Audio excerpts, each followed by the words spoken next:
Welcome to e-learning with Rosa Media Productions. Oh, Google Docs. Google Docs has been an absolutely wonderful thing that Mr. Rosa has taught us.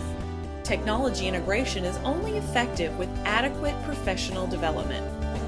I'm Cliff Rosa, teacher turned video entrepreneur, where I approach using video for your school or your business, speaking from the heart of a teacher.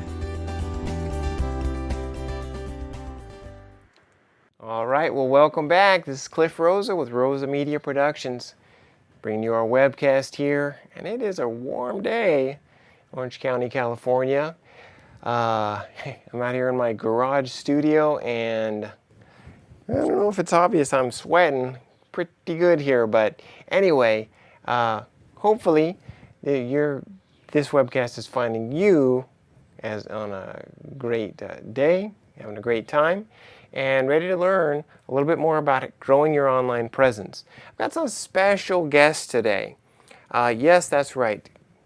What? We've only seen you, Cliff. Yep, I wanted to do an interview, have a special guest on my webcast. So I got in touch with a friend named Mark Grisafe. Now, I met Mark through work, actually not long after I moved on from public school teaching.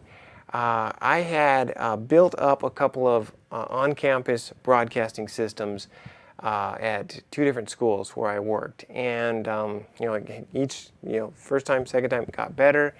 Basically, I thought, well, what can I offer in terms of building video presence? What about if somebody would like to have a studio like that? So I contacted some of my education contacts and ended up in Cardiff-by-the-Sea, talking with leadership of the Cardiff-by-the-Sea School District at the Ada Harris School. And I got to meet Mark Grisafe. Well, both of the systems that I had built up before were on-campus analog systems. They were built on the cable network, which actually is great. It allows for instant on to all the TVs. I mean, there's some real strengths to that kind of a system. But they didn't want to go that route. They didn't have that infrastructure. They wanted to go with cutting edge, go online, go on the internet. So I needed to do a little research, but I took some time, researched out, okay, what's a good solution? Came up with Wirecast. That's actually what I'm using to run this webcast right now. And essentially put together a proposal. They took a look at it, thought it through, and basically about 2-3 months later, I was down there in Cardiff-by-the-Sea, which is beautiful. It's just north of San Diego in California, if you know the coastline in California at all, and set this system up for them. I'm continuing to talk to people about setting up these webcasting studios. I'm getting ready to set one up at a middle school here pretty soon. I thought, it'd be helpful for teachers that are getting ready to implement to get to hear insights from folks that have already gone before them. So Mark was gracious enough to agree to a Skype interview. And so I'm going to share that interview with you guys and have an opportunity for you to get to learn from some of his insights, having already been down this road somewhat. So with that, here's Mark Grisafe. So our guest today is Mark Grisafe. Mark grew up in Encinitas, California. He went to Cal Poly San Luis Obispo for his bachelor's and teaching credential, and he became an EdTech leader working in the Santa Maria Bonita School District and an instructor for the Digital Media Academy, where he still teaches during the summer.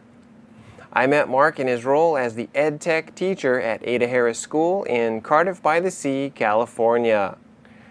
Mark, welcome to the Rosa Media Productions Webcast. Thank you for having me, Cliff. Well, this is fun. I don't think I had, maybe I did tell you, this is actually you're my first guest, actually. I haven't done any guest appearances, so it's kind awesome. of a bucket Number list one. item. Yeah, it's a bucket list item for me. And anyway, I'm just excited because this whole webcasting technology, you were a part of helping develop it. Totally. And yeah, I had always done it analog before, and you were guys, oh no, we want to go with the internet. And so you kind of spurred me on to research the system, and anyway, so we put it in, and then you made it happen over there with the kids. Yeah. So we did that setup back in December of 13, and now and you've done about 5 months of broadcasts before school got out this year. So how did it go? It went great. I mean, as far as a new system can go, we jumped right in, doing the Ada Harris Student News is what we called it. After we returned from winter break, we had a primary group that we selected. They had to do an application process. It was a group of 10 sixth graders. They had to submit a written application as to why they would be best suited for various roles, including broadcast director, editor.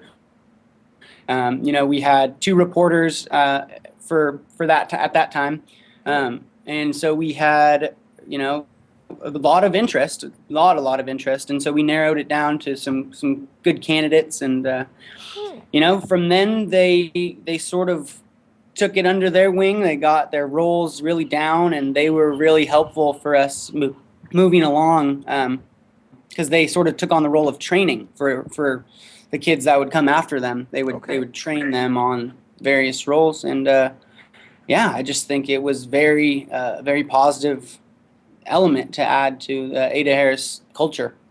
So you started with 10 kids that you pretty much they had to opt in kind of to become this initial team, but they started to train other students. About how many other students helped over the got into the system, the broadcast team over time? The whole thing for those 5 months, I would say we had probably about 60 kids. Nice.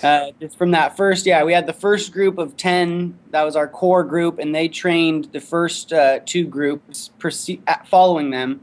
And then it was kind of a self-perpetuating thing. We had one group training for a week, and then they would be the trainers the following week, and that led us right up to mid-June. And it was definitely a whirlwind.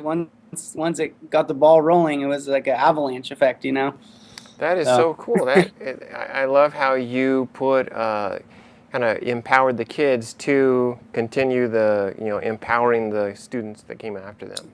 Well, I mean that's really the only way for them to have novel learning is to have to teach someone else. I think I'm a firm believer in you teach someone something and you're going to know that forever. Yeah. So nice. So you kind of addressed a couple of these already, but what would you say are some of the keys that made the Ada Harris student news or school news? Student news. Okay, yeah. Ada Harris Student News a successful webcast. Well, I'm glad that's interesting that you would that you kind of asked me that again, because the emphasis on the students is a huge contributing factor to our success. I think is that we kept it student oriented from the writing to the production to post-production, and then kind of we broadcasted it via our LMS, which we use Schoology. I know there are a couple big ones out there. Edmodo, Google is about to come out with their one. It's called Google Classroom. But what we use that as is kind of a social media platform for our students to interact. So once the video went live, it was posted on a feed, and then the students would be able to interact with it, comment. We had different polls on there, different, like what's your favorite book of the month, favorite movie, upcoming releases. So keeping it student oriented, I think, was contributed to the success, definitely. Oh, cool. Yeah. Keeping it student oriented. Yeah. And now with the LMS, did you end up using a different video hosting platform besides Google Hangouts on Air? We did the Google Hangouts, which then live casted to YouTube. So then they were physically a YouTube URL, and then that would be the link that we posted on the LMS. Okay. So we didn't have, because I know we're K through 6, and so a lot of the parents have concern about kind of the YouTube side of that kind of thing. So having it hosted on YouTube, but not actually like commenting on the YouTube page was big thing, I think, because it made our parents and our staff feel more secure about how our kids were interacting with this digital media, you know.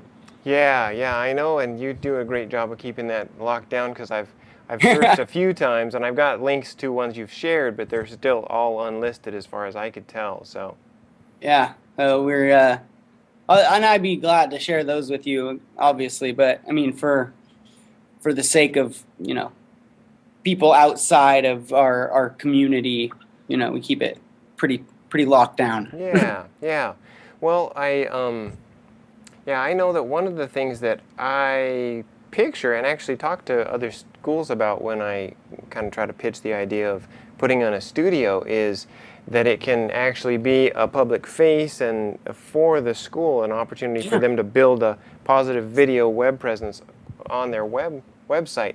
So it sounds like you guys haven't really gone that route with it so far. Is there any thought of doing that in the future, or that's one of our primary goals actually for this upcoming year. Is utilizing a similar kind of thing that we have, and what we're going to be including in our back to school packet is a kind of a photo media release form. So, you know, parents can opt in to have their student featured on our, you know, media, whether it's photographs that we post to our website or, you know, video for the student news kind of thing. And that way we could share out to the broader world and, you know, not run into any legal issues or any parent concerns. Definitely, we're going to start right off the bat just using first names and last initials so that there's not anything like that. But we definitely want to expand outwards, looking ahead, you know. And that media release, I'd be curious to get a copy of it if you don't mind sharing. Are you going to sort of have a graduated release, like, yes, you can take pictures but only use on campus, or yes, my student can be used on Ada Harris Student News? Are you going to do that? Yeah, that's something that I have another meeting with our superintendent and our tech coordinator in the next, like, 2 weeks from now. So we're going to have that set before school starts, but it's not in pen just yet. Sure. Yeah, I know in the last district I worked in, we had different, when I first came in, there were different check marks, you know, picture only, name only, things like this. But after a year or two, we were revisiting it, and they said, let's just have one for all, and it's either all in or not in. And that kind of made sense. I really appreciated that. Was David Feliciano was our director of technology at the time, and he had his insight on that was good. You know, hey, if parents are cool with it, then, you know, they're probably going to be just fine with it across the board, and that half in is probably going to lead to some issues. So yeah. Let's see. I've got a couple of other questions here. Just looking at the time, I want to be sensitive to your time, Mark, because I know your time is valuable and limited. So I want to get another question in here. So how much experience did you have with video production before you started Ada Harris Student News? You know what? It's actually pretty limited. I've always been a kind of creative type. I consider my mediums more 2D, you know, paint and graphic design. But I'd always kind of had an interest, and I know that digital, you know, as a media literacy, I consider myself a media literacy educator, and so it's tiered, you know, and so one of the highest forms of media literacy is video literacy. So I kind of tried to train myself to go up to that, and I became pretty proficient with iMovie, and that was about the extent of it. Was self-taught, and then you know, just grabbing the bull by the horns, if you will, with this whole Ada Harris Student News thing really was a learning opportunity for me as much as it was for the kids, I would say, because you know, we kind of learned together. So like on a scale of 1 to 10 with iMovie per se, where would you say your like depth of experience and skill was before you started? Prior, I would say probably only about a 6 on a 1 to 10 scale. And now I, you know, just from researching online and watching YouTube videos and tutorials, I think I'm pretty proficient now. But you know, it's been a long time coming. So with iMovie, that's you know, so you had done a few projects, but you wouldn't have classed yourself as an expert. Yeah. But basically, this really helped you to hone your skills and grow quite a bit. Definitely, yeah. Had you ever hosted a webcast or kind of managed a webcast before this? I had not. So my background is primarily in education. You know, it's elementary education at that. So this was definitely a new experience that you know, my principal entrusted upon me, and so I kind of saw it as an opportunity to really prove myself in a new district. So it yeah, I had not done anything like this, but. Well, I think you picked the right guy for the job, frankly. You know, I remember sitting with you when we went over the training, and I had a real strong sense that I was leaving this in good hands. And then the initial you know, episodes that you guys produced, you know, you had given me those and said, yeah, you can share those when you're having client discussions, things. And, you know, folks, that definitely turns heads. They see that, they see the setup, and it makes, you know, school administrators interested in having a setup like that on their campus. So, yeah. Well, I think you were very beneficial to me because I sent over, you know, the first broadcast, or it was like maybe the second broadcast, and just from a couple notes that you had emailed back regarding some of the timing in our transitions and using audio effects in our transitions, which, you know, hadn't really occurred to me. And then you said that to me, and I started integrating those more into our future broadcasts. And we just got so much positive feedback from parents, from other faculty. They're like, this looks professionally done. Like, this is awesome.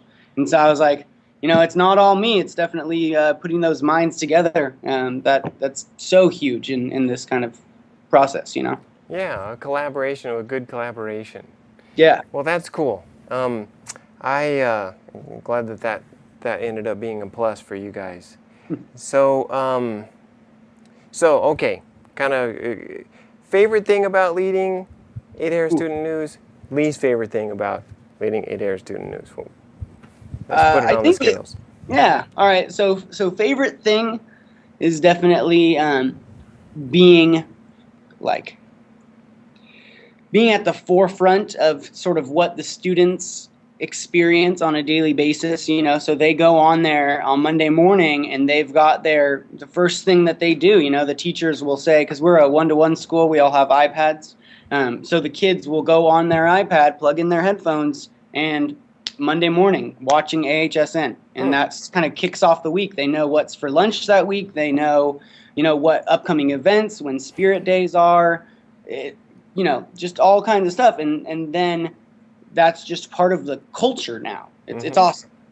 My least favorite side would be after the kids do their 2 weeks, you know, 1 week of training, of being a trainee, and 1 week of being a trainer, and then it's time for them to retire from the student news, and it's just kind of sad to see the kids go, because, you know, you get some kids on there that are just like awesome and really willing to work, and it's like, sorry, like, you had your 2 weeks, you have to let other kids have an opportunity. So just letting those kids down is probably my least favorite part, just because they're so passionate about it, you know. Yeah, I get that.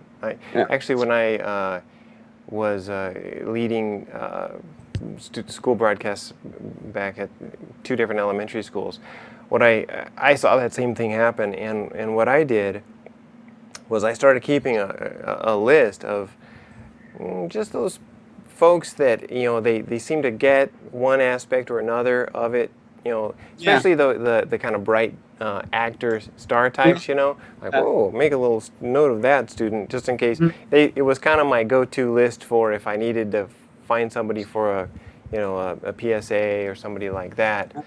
It was obviously a different model than what you had birthed up there, but anyway, that was something that I started doing, and well, I've got stories about that, but I No, you just digress. Huh? yeah, you reminded me of I actually had two of the sixth grade girls that were really, one of them was a part of that original like training team, and the other girl she was one of our newscasters, if you will, later on. But they both approached me towards the end of the year because there's a student news at the middle school, and they asked me if I would write them a letter of recommendation so that they could pursue it, in the future. And I was Nice. more than happy because it was, like you said, and I could kind of had written notes down like, this person's an all-star, and then when they approached me like, hey, we want to do this next year, Mr. G, and I was like, yes, like, please do. I would greatly encourage that, so Yeah. it's kind of cool seeing that this little thing just blossom into something great, Yeah, yeah, absolutely. It's one of the things that I felt strongest about. You have those favorite stories from different periods of your life, and teachers often have favorite stories about particular students. And mine, when I see a little gifting that a student had, and have an opportunity to actually nurture that, help them nurture that, and see it grow over time. Sometimes I even get a little choked up talking about a couple of my students from the past. So, yeah. Hey, Mark, I'm just watching the clock, and I know that I had said I was only going to take 20 minutes, so I'm going to cut to the wrapping up question here. Okay, so first, just any brief thing that I've missed that you think that the world ought to know about Ada Student News or leading a student webcast? Just to, like anything when you're working with kids, is always staying flexible. You never know what could go wrong. We had a couple different instances because we were trying some different things with mics, and we ended up getting a teleprompter, and that gave us a bevy of little technical issues as well. So I think just always just staying on your toes and being prepared for the worst, because you can never be too prepared. So yeah, and being flexible. Yeah. Shoot, I mean that.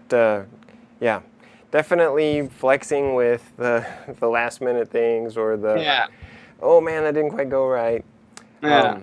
Or the last minute, we got the front office calling up. Hey, we forgot to tell you that this Friday is rock and roll day. Can you get that on there? We're like, well, it's 2 minutes to air, so I guess we can and getting a writer to jump in there and add that to the script at the last second. So just always being on your toes is my biggest advice about a podcast. Oh man, that brings back memories. It's always so they did that to you too, Mark. Okay. Oh yeah. It's endemic across the board. Okay, so if somebody wanted to get more of Mr. Grisafe, Mr. G, how do they connect with you, like your Twitter or whatever? Well, I'm pretty active on Twitter as far as educational technology, because I teach programming and robotics and stuff during the summer for the Digital Media Academy, and the things that I do with my students for the Cardiff School District, I post a lot on there. So my Twitter handle is @edtechmrg. Pretty simple. All right. Yeah, so I'll post a lot on there. I often post links to my school website, which is cardiffschools.com, and then you follow it to my little personal page. Okay. But more so, yeah, if you want to hear from me, Twitter's great. So @edtechmrg. Is that what you said? Yep. @edtechmrg. Okay. Well, I'll be sharing that when I put this out on my webcast. And you definitely have knowledge to share around building up a team from nothing to an actual growing webcast. And so successful. It's becoming an integral part of the Ada community, and probably the larger community too, it sounds like. So That's the aim for this coming year. Definitely is getting the community at large more involved and more connected, because we have some lofty goals. So definitely stay tuned, and I'm excited about it. So can't give too many details just yet, but definitely some things on the horizon. hey, yeah, we're keeping those things under wraps. Yeah. And hey, well, that sounds good. I will shoot you a message to grab a couple more of those links to shows and things. But Yeah. you got to go, and I know you're teaching. I at the appreciate Digital that. Media Yeah, I got kids coming back any minute. Okay, so I better let you go. Okay, All Mark, right. have a good rest Thank of your you, summer. You too. I'll See talk to you soon. Yeah, September. Bye-bye. Bye. Okay, well, I wish I had been able to have more time with Mark. He's actually working his summer job with Digital Media Academy, and so he had to get back to teaching his classes. But I just want to make sure everybody got his Twitter handle at EdTechMrG. And so if you want to be able to follow his information, you can also go to the Cardiff Schools website. I believe that's cardiffschools.net. And you can find his EdTech page there. But keep an eye on that website. You probably will be seeing some Ada Harris Student News episodes starting to show up there now that they've got a half year of broadcasting experience under their belt. They know it's a success, they know it's a big win, and they're doing the important thing by getting their legal taken care of with the media releases and getting that all squared away. So we are going to wrap our show up today. I appreciate you coming here. If this has been helpful for you, head over to rosamediaproductions.com. If you haven't already subscribed, please subscribe so you can get updates on when we release new shows or other kinds of advice about implementing technology to build your online presence in the video space. So with that, this is Cliff Rosa with rosamediaproductions.com, and I will say goodbye. Thank you for investing your time with Rosa Media Productions e-learning. I'm Cliff Rosa, encouraging and empowering you to make your impact on the world with media.